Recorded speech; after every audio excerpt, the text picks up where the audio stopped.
Om.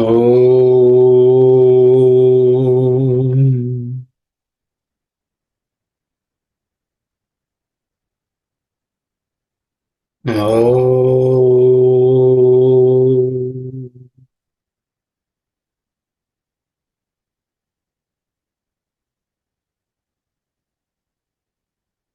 Om.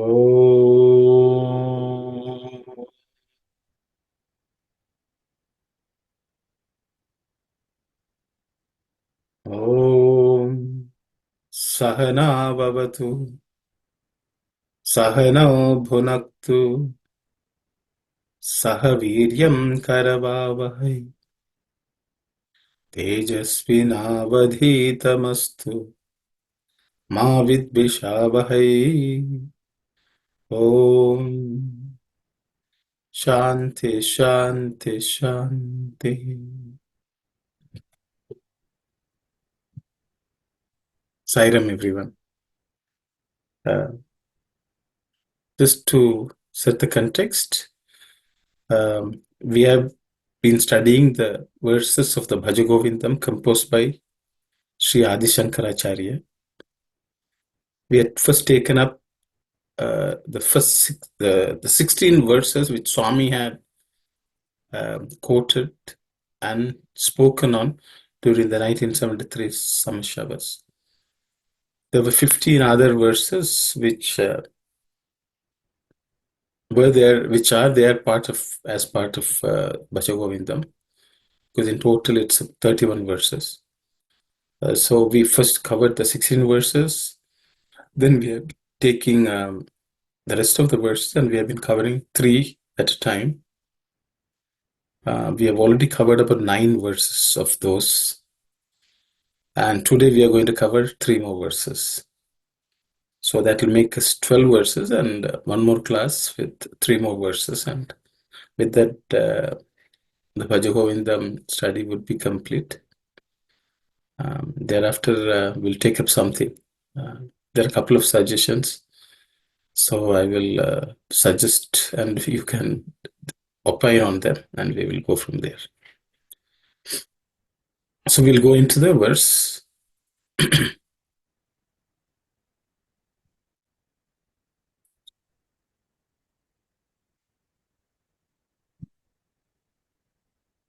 Agre Vahni Prishthe Bhanuhu Ratrau Chabhuka Samarpita Januhu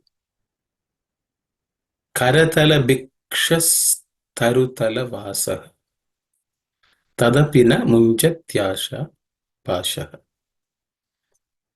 Agre Vahni Prishthe Bhanuhu Ratrau Chabhuka Samarpita Januhu Karatala Bhikshas Tarutala Vasah Tadapi Namunjatyasha Pashaha Agre Vahni Prishthe Bhanuhu Ratrau Chabhuka Samarpita Januhu Karatala Bhikshas Tarutala Vasah Tadapi Namunjatyasha Pashaha. Let's look at letters which you may have to pay attention to. Agre Vahni. Maybe I'll spend a little bit of time on this word Vahni. It's Vahni, Vahni. But there is also tradition of some people chanting it, reading it as Vanhi. So I will not, both are acceptable, let's say. But it's Ihna is the second compound letter, though some people may pronounce it as Vanhi. The next word is Prishthe. The second compound letter in this word, Shta, is the cerebral Sha. So the tip of the tongue should point towards the roof of the mouth. Ish, okay, whichever you want to say. And the second letter is Ta. Ta is the second letter in the Ta Varga. Ta. Ta is the simple first one. Ta. is the second one, so it has to be aspirated. Prishte. The next word is bhanu. Bha is the fourth letter in the per varga, per class of sounds. It has to be aspirated as bhanu, okay, to the extent possible. In the next word, there are no aspirated consonants or difficult consonants, but that second word is a lengthy compound word. Chabuka samarpita jano. Okay. But there are no aspirated consonants.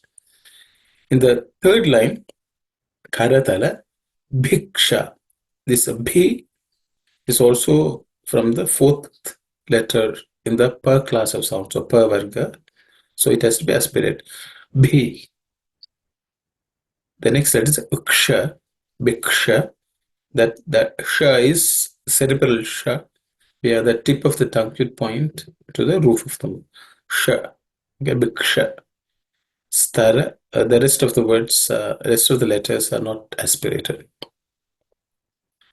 The last line also, there are no aspirated consonants. Tadapina muncha tyasha pasha.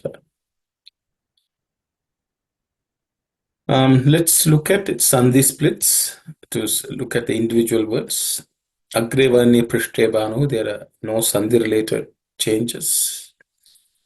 The next line, Ratrav is an individual word, no changes. The second word is a compound word, Samasa, as it's called. There are three distinct primary words, which are Chabuka, Samarpita, and Jana. Have put hyphens, but there are no changes due to Sandhi.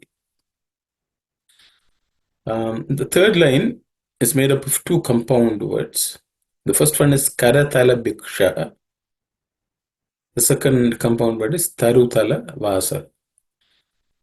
Both of them are compound words, samasas, and there are no Sandhi related changes, but I have put hyphens, just hyphenated the individual words so that it's easy for us to read as well as to understand the meaning. In the last line, it's similar to the previous verse which we had covered last week. The first one is Tadapi, is made up of two words, Tat and Api. Na is individual word. Munchatyasha Pasha has two words, Munjati, Munchati, and Asha Pasha. Munjati and A becomes Tya, Munjatya. Okay. E plus A always becomes Ya. So in this case, Ti plus A becomes Tya. Munchatyasha Pasha. So that's in terms of word split. Now we will go to word meaning now.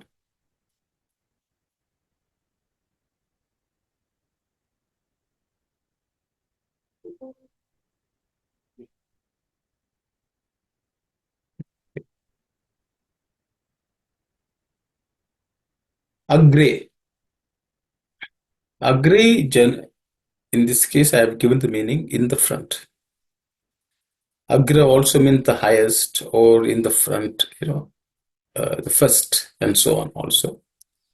Or primary type of meaning is also given to Agra. Agra is the seventh vibhakti.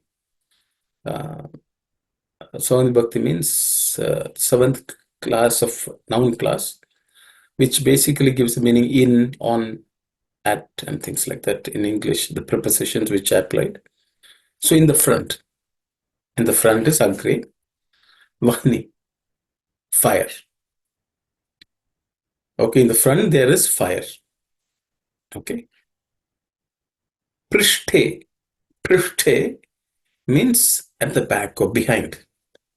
Prishtha is the simple noun. Prishthe is again seventh vibhakti or seventh class, noun class, which means at the back. Okay, on the back or whichever you want to put. Or behind oneself also you can say. In the front something, in the behind one is also something. Bhanu, sun. So in the front there is fire, at the back there is sun. So you can picture something where someone is doing a homam or yajna in the summer heat. So in the front, the person has fire. At the back, the sun is beating on his back. Okay. We'll come back. It has poetic description, but it means something. So let's look at it. Ratrau means in the night. Okay, in the night. Ratri is the simple noun. Ratrau means in the night. Chabuka samarpita januhu. Okay. Chabuka means chin. Okay, our chin, the lower part of the face is chabuka. Samarpita means offering or placing. Samarpita. Okay, samarpita. Januhu. Janu is our niece. So, what it basically means, one who is resting the chin on the knees.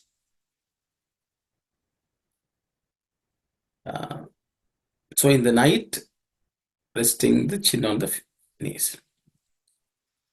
So, this actually basically talks about a mendicant, a renunciate, one who is that, there are many pictures you can draw from this. So, the reality is that person is leading a very simple life. In the night, the person doesn't have a bed to sleep. He has to fold his legs, and on the knees, he rests his head and sleeps. That is the comfort the person has. Okay. Karatala Bhikshaha is the next word. It's one big compound word, so I will just leave it. Kara. Kara means hand. Tala means surface. Surface of the hand is nothing but palm. Karatala. Bhikshaha means one who begs using the palm of the hands or receives anything. That means the person doesn't possess anything else. Even to beg, he doesn't have a bowl. He's only receiving in his hand. Karatala Bhikshaha. The next word is Taru Tala Vasaha. Taru means tree. Tala means ground. Vasa means residing. So the person only lives at the base of a tree. So there's no other home. So the person's home is the base of a tree. He uses his hands to beg. He sleeps in the night by resting his chin on the knees. And there's fire in front and there's sun at the back. So the Agrevani Prishtebhanu also can say the person is doing tapas. Tapas is also burning heat. So he's surrounded by heat, you can say. So that means the person has become so lean, he's exposed to weather and so on. So that's what these three lines describe. Even then, tat api, last time also we had, even then, tat api, tadapi, na munchati, he does not give up. Asha pasha. So a person who has tried to renounce everything and leading a very simple life without any possessions, such person also sometimes cannot give up desire. The desire does not leave the person, whichever way you want to put. Okay. Asha pasha and munchati. The asha and pasha, the noose of desire. Pasha means noose. Asha is desire. The noose of one's desire does not leave the person. Even if the person tries to give up, the desire does not give up the person. So that's the meaning. So we will, I think it's nice to read an excerpt from Swami. Swami has told this story in many discourses. So I will read it first and then we can discuss. During his debating tour of North India, Adi Shankara met a great scholar named Mandana Mishra. Mandana Mishra. He had a wife by name Ubhaya Bharati. She was selected to be the arbitrator and judge to decide the winner in the debate between Adi Shankara and Mandana Mishra. She considered truth as God and was therefore eminently suited for the assignment. Shankara defeated Mandana Mishra in the debate, and he was declared the winner by Ubhaya Bharati. As per the conditions of the debate, Mandana Mishra had to take sannyas, renunciation, and he did accordingly. As a dutiful wife, Ubhaya Bharati followed suit, and she also became a renunciate. One day, Ubhaya Bharati was going along with her disciples to the river Ganga for taking bath. On the way, she observed a sannyasi who was relaxing, keeping a dried bottle gourd under his head. He was using this for storing drinking water, and hence he was preserving it carefully.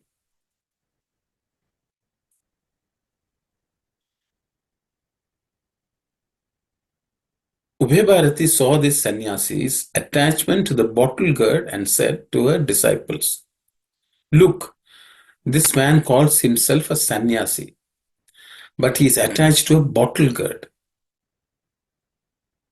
which he is keeping under his head as pillow." The sannyasi heard this comment, but did not utter anything then.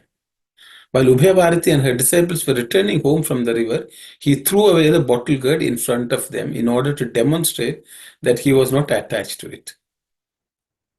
Observing his actions, Ubhay aptly remarked, "I thought there was only one defect in him, abhimana, attachment. Now I realize that he has another defect also, ahankara, ego. How can one with abhimana and ahankara become jnani and sannyasi?" Her comment was an eye-opener for the sannyasi. He expressed gratitude to Ubhay for imparting true knowledge of renunciation to him. So this is a story which Swami again and again repeats, that even when we try to give up without our knowledge, sometimes attachment still lurks. This story, maybe I'll just comment on it. This is the story in the life related to Adi Shankaracharya. Adi Shankaracharya debated Mandana Mishra, and when they were debating, the wife of his opponent, Mandana Mishra, was appointed as judge, the judge to decide. So Swami always used to say, that was the culture of Bharat, the quality of people. How he would say the wife is related to the opponent. How can she be the judge? That kind of person Ubhay Bharati was, number one. Number two, she was also well educated. She was capable, had the ability to judge a discussion of a supreme philosophical truths. So Swami also points it out to say women were well educated. They were capable of grasping very great truths of Vedanta. So that itself proof in those days women were educated. Women studied the Vedas. But these things deteriorated over a period of time. Swami, again, that's also another point which Swami points out. And you should also understand when Adi Shankaracharya defeated Mandana Mishra, Ubhay says, "You have not completely won over him because I am half of him.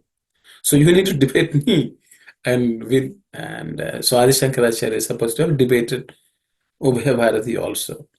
At the end of it, she said, "Okay, you have won over both of us. So we will renounce." So that's the type of woman. At one occasion, she says, "I will renounce," and they both went their way. And that's the greatness of Ubhay Bharati. And Swami also tells another story similar. Yes, Sister Aruna. Brother Sairam, just a question, brother. You are saying in regards to that he shouldn't, what he should have done. If he says if he didn't have an attachment to that bottle guard, what he should have done to demonstrate that he is not attached. Because he thrown away, No, it's the ego, right? he didn't throw away. He just wanted to show them that he has detachment.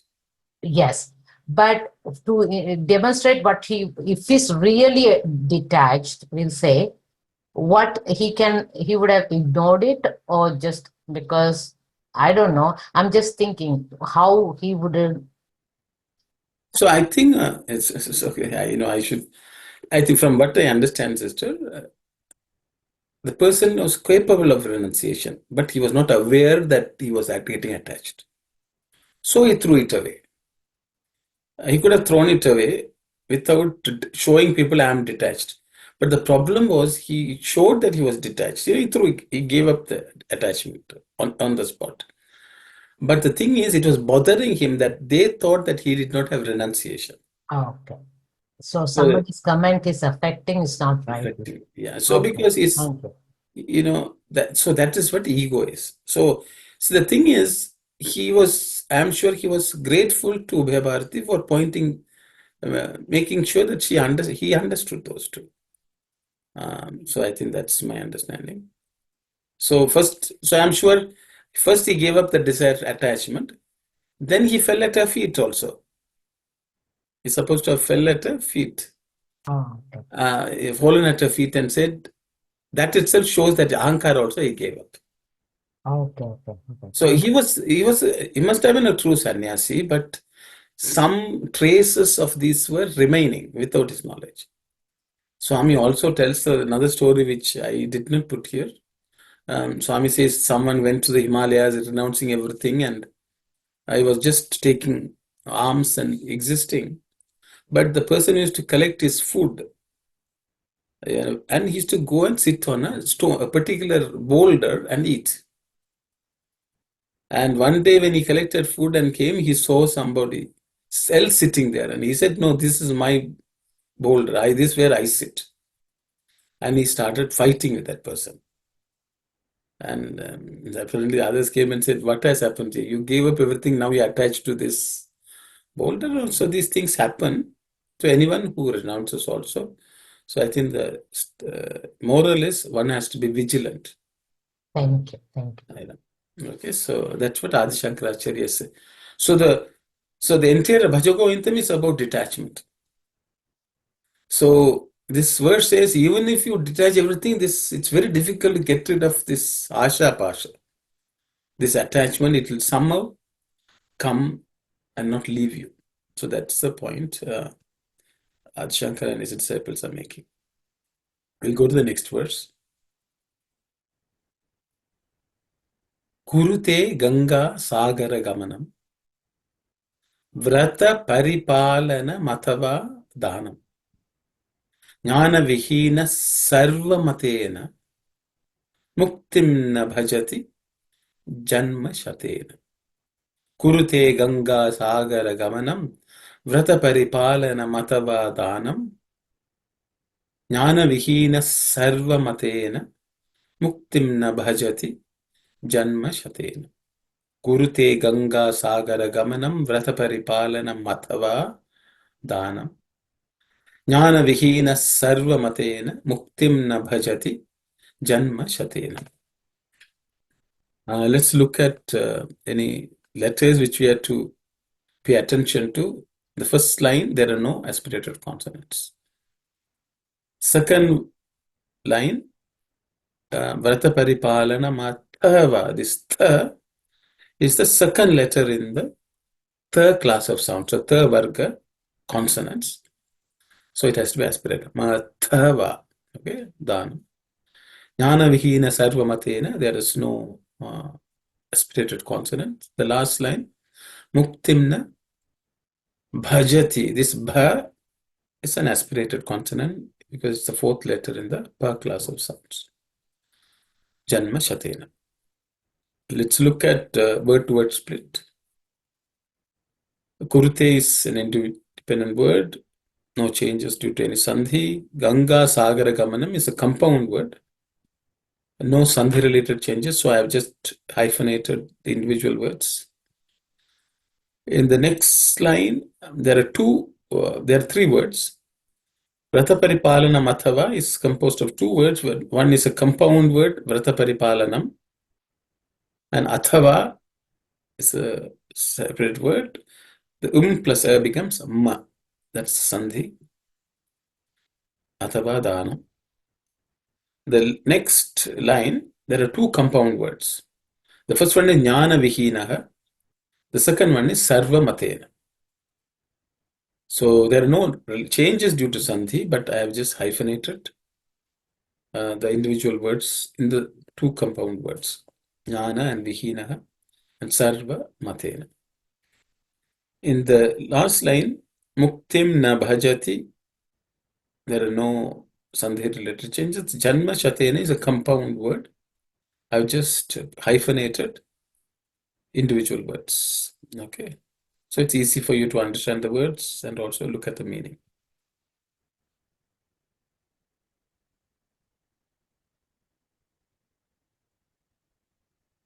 Kurute. Gurute means doing. Okay. So performs. Okay. Um, it's what's called a gerund, but it's okay. Okay. Gurute, one who performs. Ganga Sagara Gamana. Ganga is Ganges, river Ganges. Sagara is ocean. Okay. Sea or ocean. Gamanam, traveling, going there. So one can go to the Ganges and the oceans, many people take up pilgrimages. So Triveni Sangamam, where the three rivers join the ocean and things like that. Or different places, pilgrim spots. People make pilgrimages. So basically this refers to pilgrimages to holy spots and holy rivers and ocean. Vrata Paripalanam. Vrata is vows, people take up different vratas, or different auspicious occasions come. So, they'll fast and they will do pujas and there are rituals and things like that. Vrata is any kind of religious vow. Okay. Maybe I should say religious vows, I guess. Okay. That's the best you can do in English for vrata. Paripalanam. Paripalanam means protecting, conducting oneself, looking after, that kind of meaning. So you take up religious vows and conduct them in the best way possible. Or if somebody is doing it, that supporting that also is possible. So one is engaged in spiritual activities. Athava means or else, type of meaning. Dhanam. Dhanam is charity, giving away things. So all this anyone can do. People can do all these auspicious spiritual and religious activities. Okay. Jnana vihinaha. Jnana is knowledge. Vihinaha means devoid, one who is without or deprived of whatever you want to say. Jnana vihina, a person devoid of jnana. I think I should say one devoid of jnana. A person who does not have jnana is jnana vihinaha. Sarva matena. Sarva matena is the next word. Sarva is all. Matena. Through, it's a third vibhakti. Third noun form of mata. Mata means you can say religion, belief, spiritual practices also you can say. Through all the religions, through any form, okay, through any form, person who is devoid of jnana through all the religious paths, you can say. Muktim means liberation. It's an object, second vibhakti. It's used as an object here. Muktim na bhajati. Na bhajati, I've just used the word na, does not attain, doesn't attain. Bhajati also means practicing, worshipping, and so on also. Okay. Or singing, also singing bhajans, is bhajati. So that means any form of worship. The person is not praying for mukti. A person who doesn't have jnana is not praying for or doesn't attain liberation. Janma shatena. Janma means life. Each time you take, that it's life or birth. Okay, to be born is janma.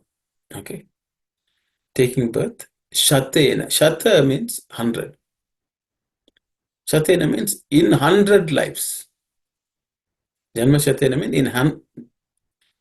with 100 births. Okay, so even if you take 100 births, one will not be able to attain mukti if the person is devoid of jnana. Okay, that's the meaning of this. So the verse basically says you can do any form of spiritual practice. Okay, for 100 lifetimes. But if you are devoid of jnana, you will not be able to attain liberation. So that is simply the meaning. I have an excerpt from one of Swami's discourses. It's a bit long, but I hope it's okay. We will go through that. I think I almost took the entire discourse. Let's see. The world has had many great souls who sacrificed their lives for truth. Even now, there are many who have given their lives for the good of others. There are many who have not desired worldly pleasures even in their dreams. But there are few who seek to know why this body has been given. It has been given so that man may realize his true self. Heaven does not exist in some realm of the gods. It is in the world of human beings. With good qualities, if one conducts himself righteously, why seek heaven? This itself will be heaven. So this is a poem which Swami has sung before the discourse. Basically saying with good qualities, if one conducts himself righteously, why seek heaven? This itself will be heaven. Embodiments of divine love. Men make various attempts to understand everything in this world. But no one makes any effort to understand himself. An enormous amount of time is spent on understanding other things. But man cannot find the time to know himself. Whatever one's scholarship, intelligence, or position, he cannot have peace of mind and happiness if he does not know his real self.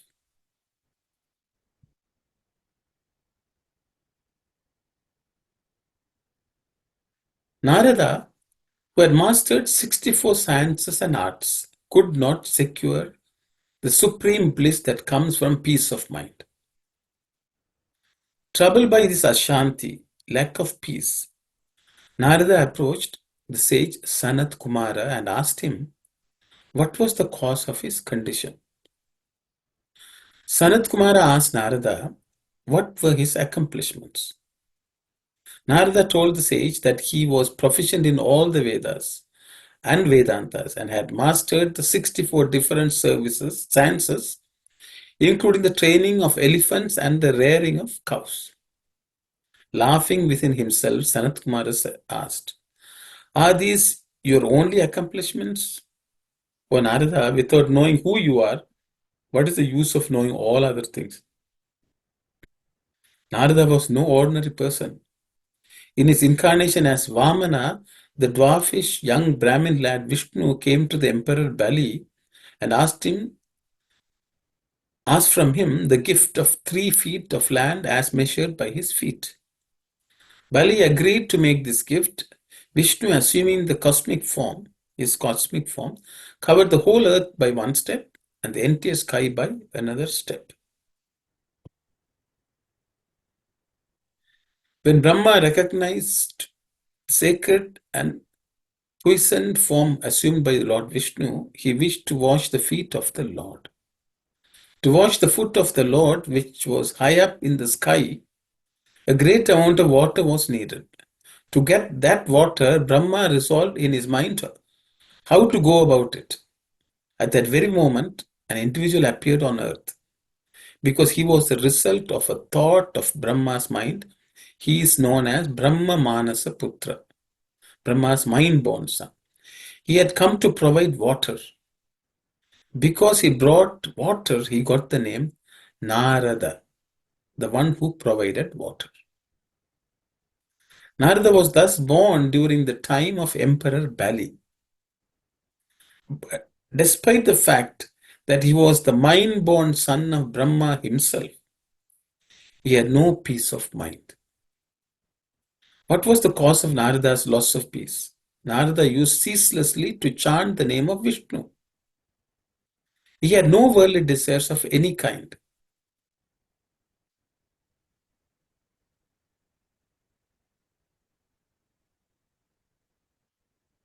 Brahma, who had created Narada for the purpose of propagation of devotion in the world and promoting good qualities among mankind, urged Narada to get married. Narada asked, I am perpetually in a state of bliss chanting the name of Hari. What need is there for me to get into this bondage? Revered Father, I am ready to carry out any of your injunctions, but I cannot agree to get involved in the bondage of family life. How is it possible for Brahma to attain the status of Pitamaha, grandfather, if the son refused to obey the father's command and agree to marriage? The human predicament is similar to this situation.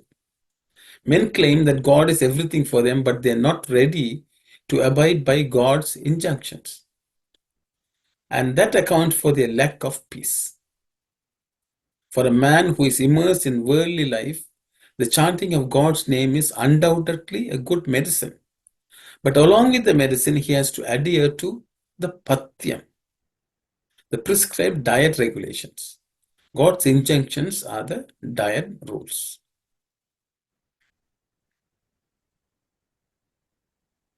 Today's man, if he takes the medicine, he ignores the diet regulations.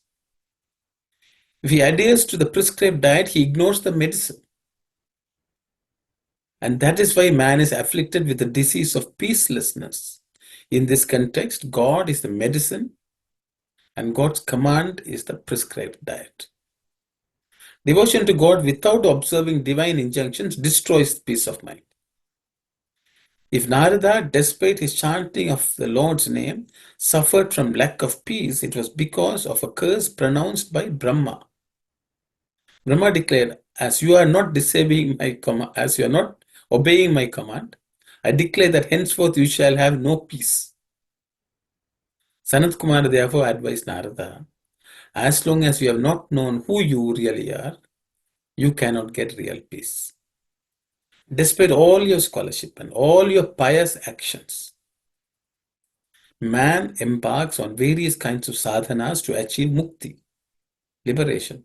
Seeking liberation, even if man worships 3 crores of gods, he will not get it as long as he does not know who he is.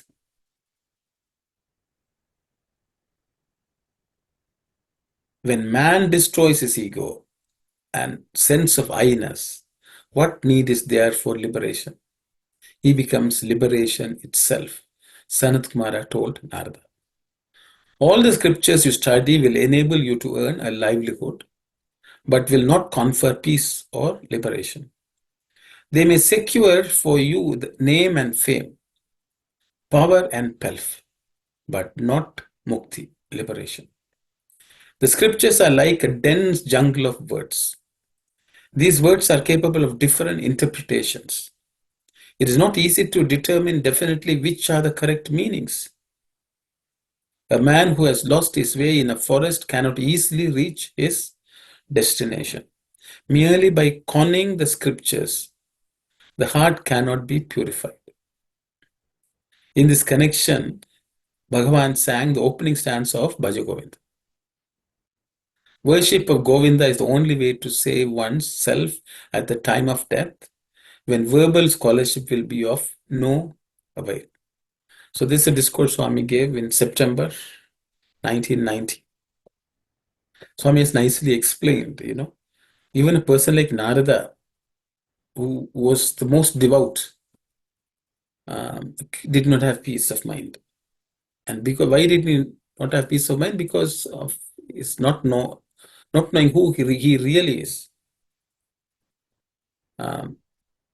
So it nicely explains. So the devotion to God, knowing who one is, both are needed for attaining liberation. So maybe I'll just in this. So one of the things which Narada did was after his lesson from Sanat Kumara, he took up devotion at a much deeper level with the understanding who he is. He basically, at the end of it, he basically wrote down what devotion is in the work called Narada Bhakti Sutras. These are aphorisms on devotion. So that is a nice text. Swami has quoted it in places while he was talking about devotion. So as a next subject, so that's also something which we can take up to study, which is Narada Bhakti Sutras. So that's an option available which came to my mind. So if others can say, whether that's one option for us to study after we complete Bhaja Govindam. So we'll go to the next verse. It's 845, third one.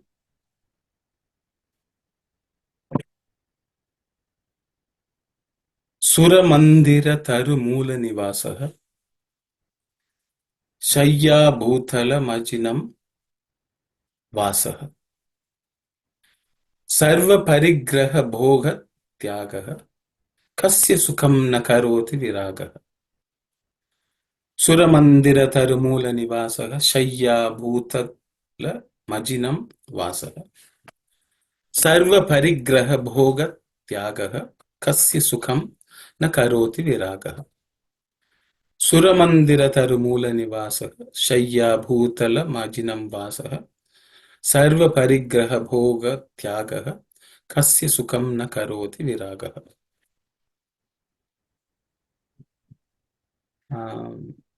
We'll look at letters which are not necessary, which we have to pay attention to. Suramandira Taramula Nivasa, there are no aspirated consonants. Shayya Bhutala Majinam Vasa, in that line, the Bhutala, and the Bhu is from the fourth letter in the Pa Varga, so it has to be aspirated. The next line, Sarva Parigraha Bhoga, the Bho again is the same Bha, the fourth letter in the Pa, so it has to be aspirated. The last line, Kasya Sukham, the Sukham, the Ka is the second letter in the Ka class of sounds, so it has to be aspirated. Sukham.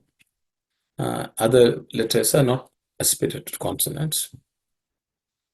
We will look at the Sandhi split.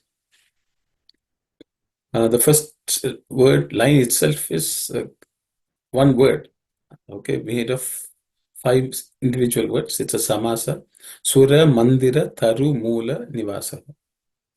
I've just hyphenated the individual words in the compound word, but there are no changes due to Sandhi.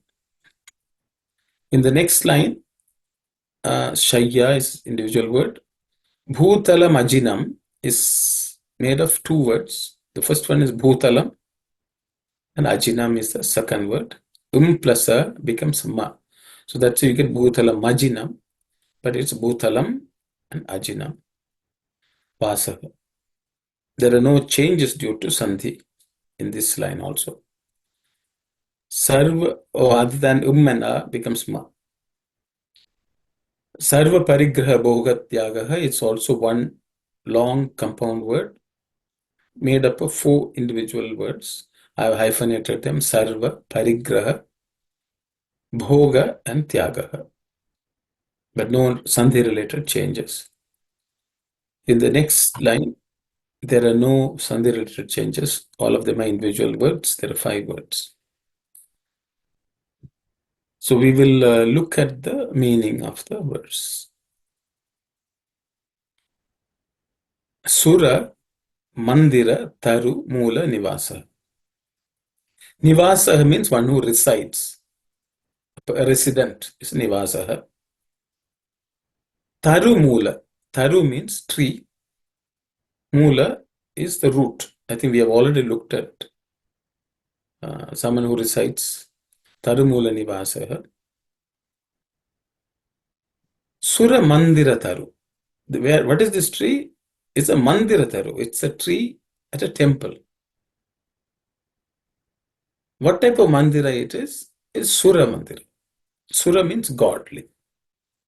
So that's why I've translated resident at the root of the tree at the temple of God. So someone who is living at the base of a tree which is near a temple, an auspicious place. Or in every temple in India has what they call Sthala Vriksha. Every auspicious place has an auspicious tree where people go and rest. There are people who live, so take up residence at the base of a tree. Shayya. Shayya means bed, where you do shayana. Shaya is to lie down. Shayya means the place where you lie down. So it's a bed. Shayya is bed. Bhutalam. Bhu is earth. Thala is the surface of earth. So that means ground. Somebody who is sleeping only on the ground. Ajinam is the next word. Ajinam is generally translated as deer skin or skin of an animal. Okay, that's a meaning which is the most popular meaning of ajinam.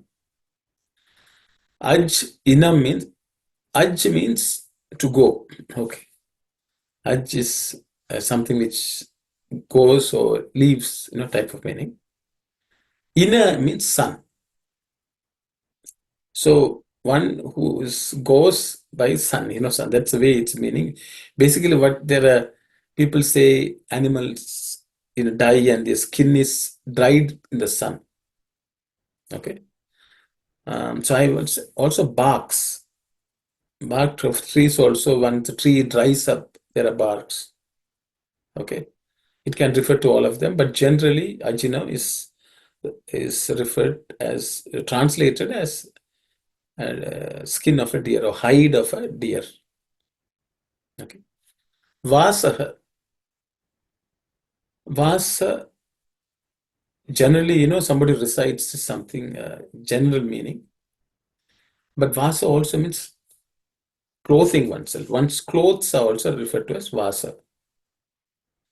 So a person who wears skin, of animals which are dried, or barks of trees which are dried as their clothes. Okay. In Tamil they would say mara uri, so bark of a tree is Rama is supposed to have worn, the barks of trees when he went to the forest. So that means a person who's renounced everything. They are not wearing clothes like us. They wear what is naturally available, what is dried up by the sun, which can be used as clothes. So here's a description of a person who lives at the base of a tree near a temple. He sleeps on the ground and he's only wearing dried hides of animals, deer skin.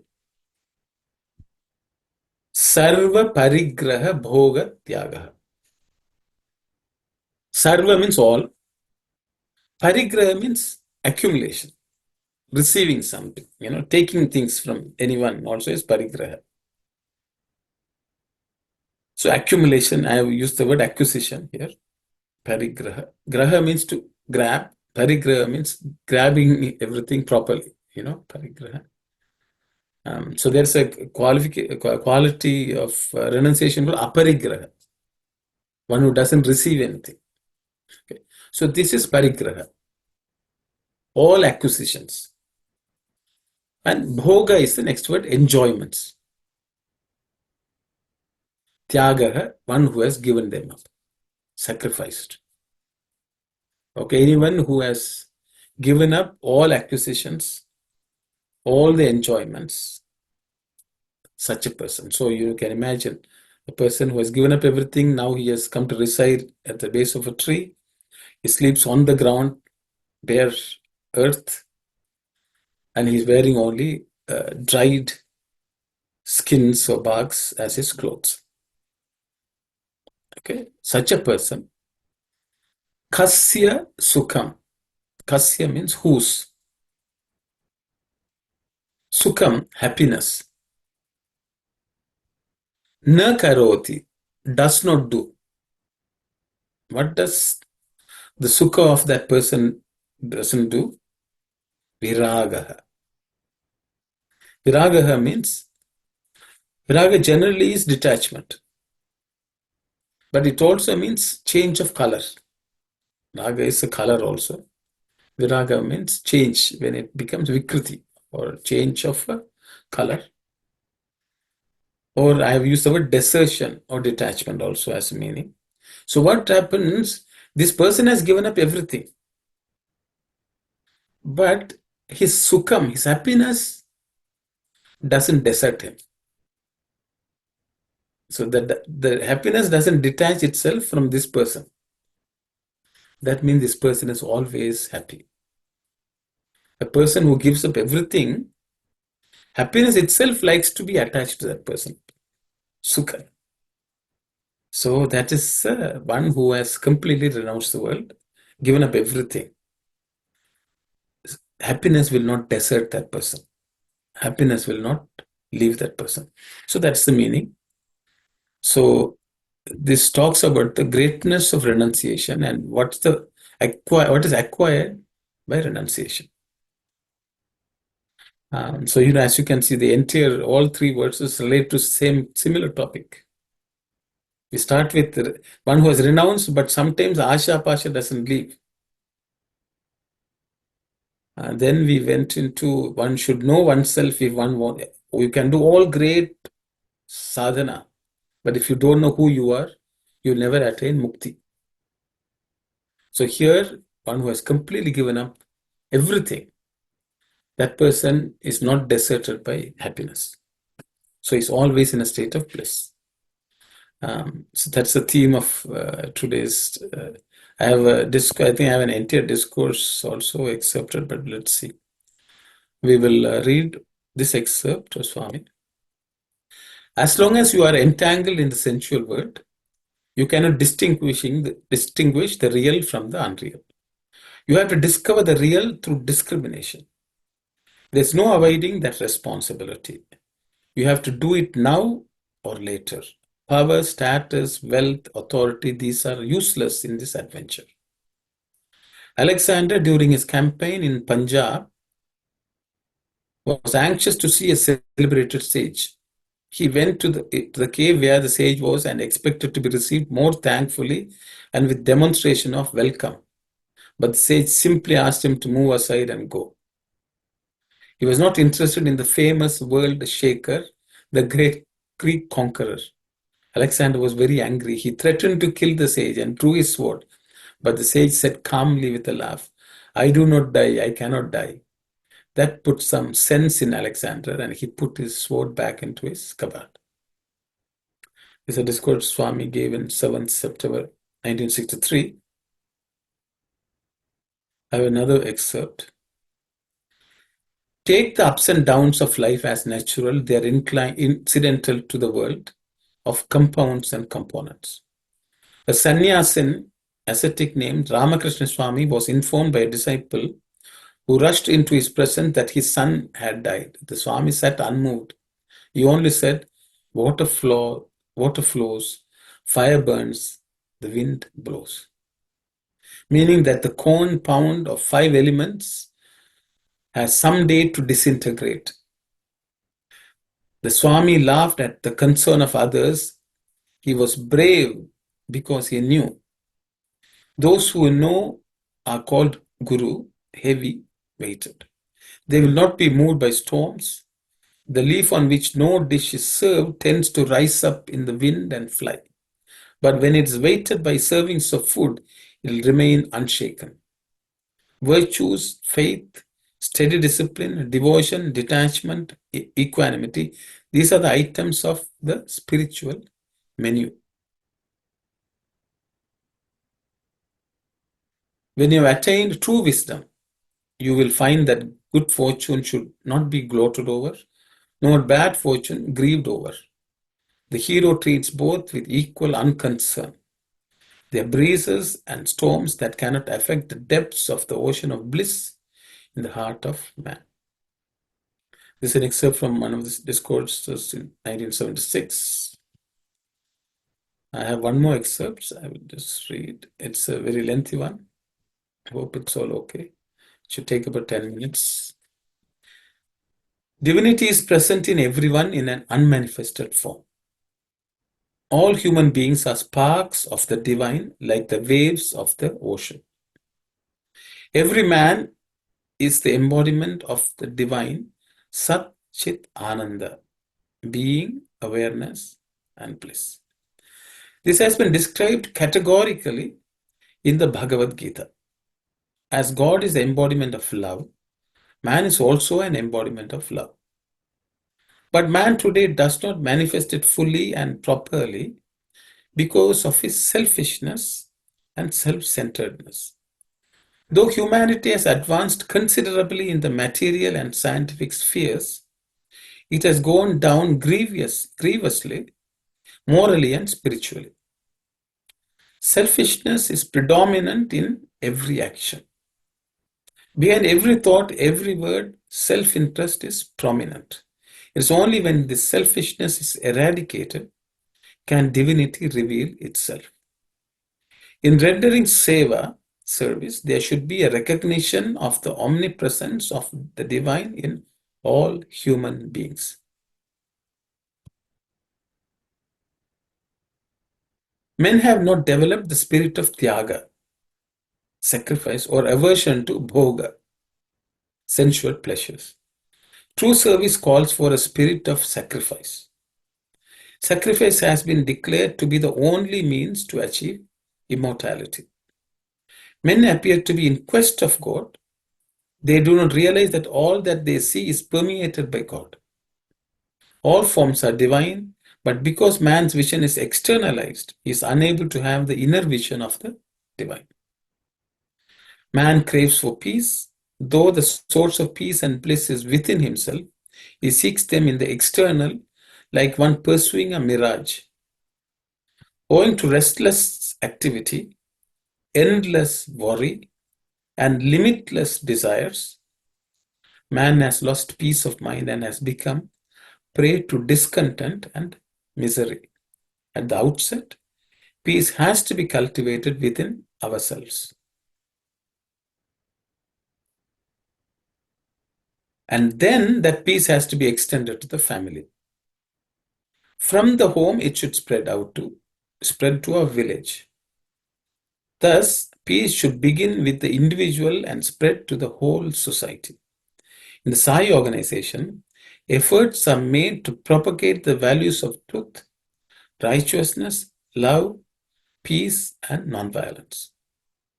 This is only propagation, but not practice or demonstration. Mere preaching is of no avail.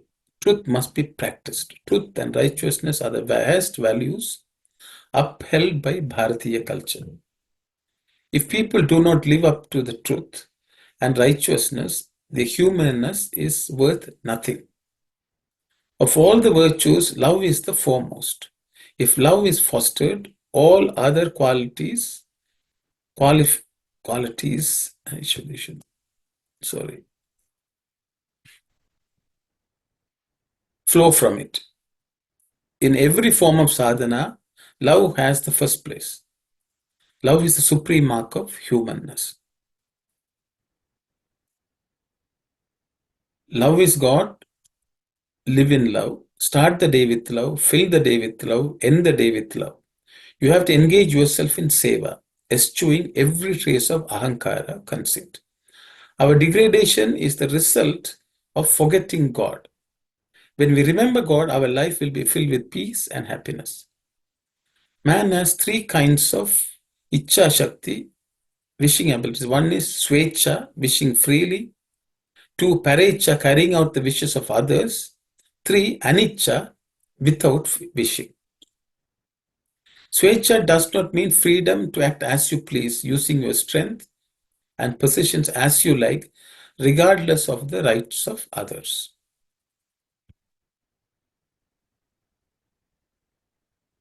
True Svecha, freedom to act as one wishes, consists in taking a decision with your own mind, carrying it out in action and accepting the consequences for good or ill.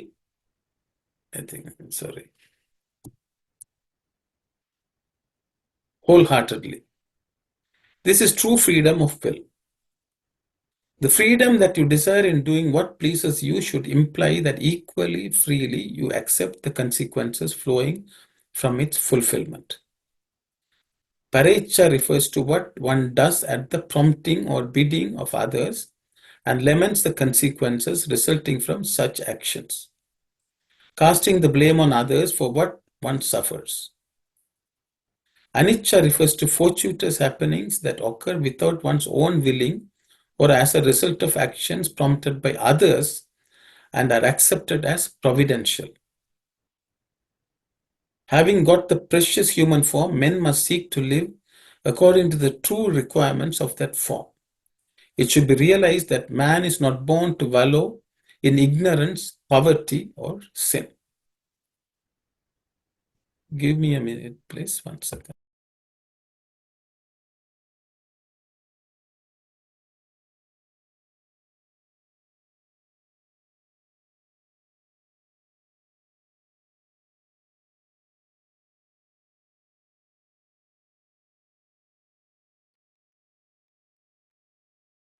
Good.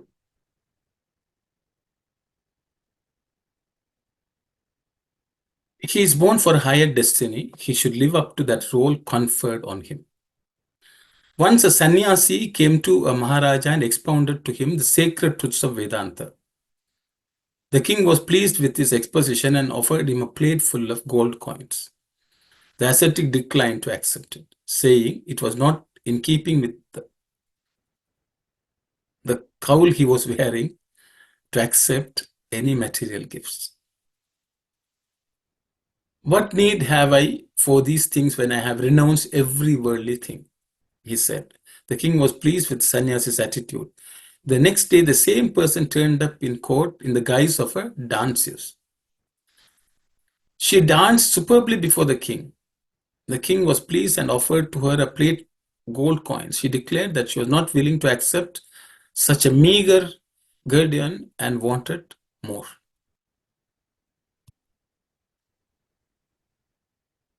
The king realized at that moment that the person in the dancer's dress was the same person who appeared as a sannyasi in the previous day. The king told her, "Yesterday you declined to accept the gift at my hands. Today you ask for more than I offered. What is the inner meaning of this difference in attitude?" She pointed out that everyone has to act up to the role assumed by him. Wearing the sannyasi's robe, it was proper thing for the ascetic to reject any material gift. But in the dancer's role, she was entitled to ask for as much as she thought fit. That day, she was playing the role of the dancer. When the king heard her reply, he felt that he had learned a good lesson from her. Here I am a king. I should conduct myself as a king and not behave in any way unbecoming of a person wearing regal robes. He appreciated the lesson which the woman had taught him.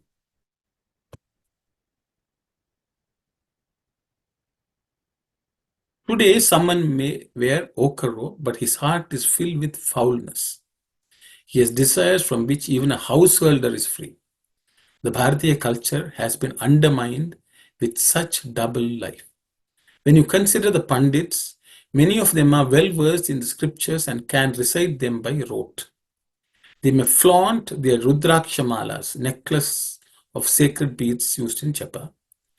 They may wear precious shawls, but their actions are not in accordance with their costumes and adornments.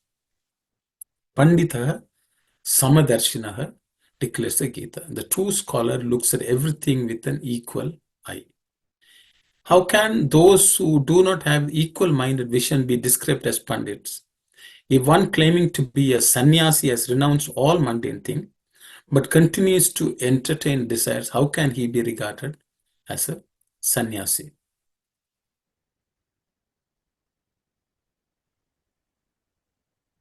Today, many who parade knowledge of scriptures are bhogarajus, those who are reveling in luxury, or rogarajus, glorifying in disease, but are not becoming Tyagarajus, those who have masters of renunciations. You are members of Sathya Sai Sevadal. As such, you must strive to render service in keeping with your role. Your sevaks have the feeling that whomever you serve, you are serving God. Whomever you serve, you are serving God. Remember, in what spirit Hanuman the monkey served Sri Rama. You should not imagine that because he was a monkey, he lacked intelligence or other qualities. He has been described as tranquil, virtuous, and strong. Such a person, when he was a tree in the Ashokavana in Lanka, was questioned by the Rakshasas as to who he was and where from he had come. Hanuman replied, Dasoham Kaushalendrasya. I am the servant of Sri Rama, the Lord of Koshala. He did not boast about his valor or knowledge. He was content to describe himself as the humble and devoted servant of Rama. Bear in mind the maxim, without being a kinkara, one who is ready to carry out the Lord's command, you cannot become Shankara, the divine. You have to transform your life through service. You should give no room for arrogance or self-interest to the slightest extent in your service activities. Install in your heart the feeling that the service you render to anyone is service to God. Only then does service to man become service to Madhava, God. Born in society, brought up in society, educated by society, and deriving countless benefits from society, what are you doing for society? Social service should be regarded as an expression of gratitude to society for what it has done to us. Without society, we cannot survive. God-given body should be employed for practicing dharma. As Prahlada said, of what use is human birth if the various organs like hands, legs, mouths, ears are not engaged in the worship of the Lord? Such a man is a burden to the womb that bore him. Shankaracharya, exponent of the Jnana Marga, in the last reckoning commended the path of bhakti in his Bhaja Govindam. Women are given to excessive talking. They should treat even their daily chores as a form of concentrated work. If they are unable to attend a satsang on account of household duties, they should not feel miserable on that account. Discharge of duties at home is as sacred as attending a satsang. Only if you do your duties at home properly will you be able to render proper service outside. In whatever work you do at home, whether sweeping the floor or making chapatis, convert it into a form of spiritual exercise. Infuse every action with love of the divine and dedicate it to God. You may wonder why I picked this. I picked it up because of the Tyaga and Bhoga that Swami has covered, and what sannyasis should be, who look at everything with an equal state of mind, equanimity. Such a person, happiness will not desert that person. whatever the situation, whatever the person has to do, whether it's worship or not, the person in that state of mind will be at peace, and happiness will not desert such a person. And Swami expects all sevadals to cultivate that. So, that's all of us who are maybe not renunciants, living under a tree or anywhere. Swami wants us to practice that kind of self-sacrifice, not having self-interest, doing everything we do as worship. There's no point in going out and renouncing, but still attachments hanging on to us. So that's the theme of these the verses which you studied. So I thought in a nutshell it sort of puts it all together nicely. So that was the purpose for this discourse. So I will stop here. We have 3 more verses which we'll take up next week. After that, decide what to do. Yes, Kalyani, Sai. Oh, sorry, Uncle. I was just asking a couple questions. Yeah. So when Swami was describing Swecha, Parecha, and Anicca, Swecha, is he saying that's the ideal way of we should be doing Swecha more? I think the way I understand is all 3 should be rolled into one. Swecha Swami wants us to, I think, do what arises from us. So we are not influenced by anyone outside. Swecha can also means that which arises from the deep divinity within us. I think that's the way I understand. And that naturally will be Parecha also. That will be involved in doing good to all around us. Parecha also means the desire for the divine. Okay. So doing everything with the desire for the divine also you can say. And anicca is no icha, no desire. That means a state where you are not particular looking for an outcome. So desirelessness. So I know it all, sometimes it can mean different things, but actually that icha, which is all 3 put together, is real icha, is the way I understand. I hope I will not confuse. Yes, thank you, Uncle. And then in the verse where it says Kasya Sukham na karoti, so na karoti, what is that part referring to? Does not do. Okay. So viragaha. Okay. So detachment. So it's the sukham is the sukham na karoti, does not do viragaha. It does not do. So the construction of it's a rhetorical question. If you look at each word, it may mean, it does not mean for something proper in English if you translate. So it's a rhetorical question. What can such a person, sukham do, without detachment? Something of that sort. So I've tried to do it in the best way possible. So basically what it means, the sukha will not desert that person.